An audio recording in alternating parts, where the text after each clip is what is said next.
ننگے ہو کر غسل کرنا کیسا ہے؟ باہر پائپ پر غسل کرنا کیسا ہے؟ غسل سے پہلے وضو کرنا کیسا ہے؟ اور گھٹنے کھول کر غسل کرنا کیسا ہے؟ دیکھیے، برہنہ ہو کر غسل کرنا، ننگے ہو کر غسل کرنا، پہلے اس کو سمجھ لیں کہ بہت سارے لوگ باتھ روم میں سارے کپڑے اتار کے برہنہ ہو کر غسل کرتے ہیں۔ تو اگر کوئی انسان مباشرت کے بعد، ہم بستری کے بعد اگر غسل کر رہا ہے، اور نجس انسان اگر کوئی انسان غسل کر رہا ہے، چاہے مرد ہوں یا عورتیں ہوں، تو اس کو چاہیے کہ وہ بند جگہ میں برہنہ ہو کر ہی غسل کرے، یعنی کہ سارے کپڑے اتار کے ننگے ہو کر غسل کرے، کیونکہ وہ جو مزی ہوتی ہے اور جو گندگی ہوتی ہے وہ انسان کے اعضاء میں، انسان کے جسم میں لگی ہوتی ہے۔ تو خصوصاً عورتوں کو چاہیے کہ جب وہ پیریڈ سے فارغ ہو جائیں تو جو پاکی کا جو غسل کرتی ہیں تو ان کو چاہیے کہ وہ برہنہ ہو کر ہی کریں، اور مردوں کو چاہیے کہ جب اگر نجس ہوں تو وہ جو غسل کریں تو بند جگہ میں برہنہ ہو کر کریں، کیونکہ جب برہنہ ہو کر غسل کریں گے تو وہ جو گندگی جسم میں لگی ہوتی ہے وہ اچھی طرح سے اس کو رگڑ کے دھلنا یہ ضروری ہے، فرض ہے کہ گندگی کو ہٹایا جائے اور اس کے بعد سارے جسم پہ پانی بہایا جائے، ایک بال کے برابر بھی سوکھا نہ رہے ورنہ غسل نہیں ہوگا، یہ فرض میں سے ہے۔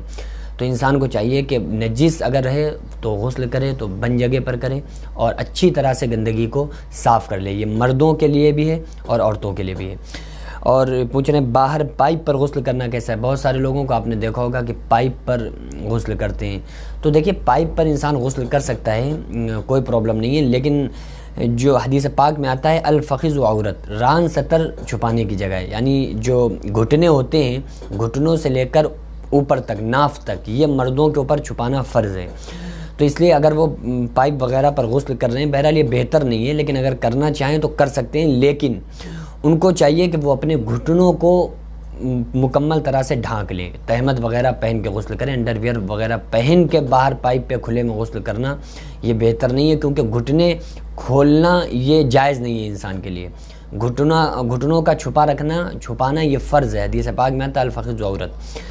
تو بہرحال اگر کسی انسان نے دھوکے میں یا کسی مجبوری کے تحت گھٹنے کھول کر بھی غسل کر لیا تو اس کا غسل تو ہو جائے گا، لیکن جو گھٹنے کھولنے کا جو گناہ ہے وہ اس کے اوپر باقی رہے گا، وہ سزاوار ہوگا۔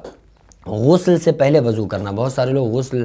جب کرتے ہیں تو اس سے پہلے وضو کرتے ہیں، غسل سے پہلے وضو کرنا تو سنت ہے، یعنی کہ یہ جو غسل سے پہلے جو وضو کیا جاتا ہے، اس وضو سے آپ نماز نہیں پڑھ سکتے ہیں، کیونکہ یہ تو طہارت حاصل کرنے کے لیے ہوتا ہے، پاکی حاصل کرنے کے لیے ہوتا ہے۔ ہاں، غسل کرنے کے بعد جو وضو کرتے ہیں کہ بھئی مثلا جمعے کی نماز پڑھنے جانا ہے تو غسل انسان کر رہا ہے تو اس نے سوچا کہ چلو وضو بھی ساتھ میں کر لیں،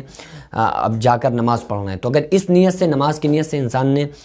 غسل کے بعد، نہانے کے بعد، غسل کرنے کے بعد، طہارت حاصل کرنے کے بعد اگر اس نیت سے، نماز پڑھنے کی نیت سے وضو کیا ہے تو اس وضو سے انسان نماز پڑھ سکتا ہے، کوئی پرابلم نہیں۔ ہاں، گھٹنے کھول کر غسل کرنا کیسا ہے؟ یہ میں نے ابھی عرض کر چکا ہوں کہ گھٹنے کھول کر اگر کوئی انسان کر رہا ہے تو اس کا غسل تو ہو جائے گا، لیکن وہ جو گھٹنے کھولنے کا جو گناہ ہے وہ اس کے اوپر باقی رہے گا۔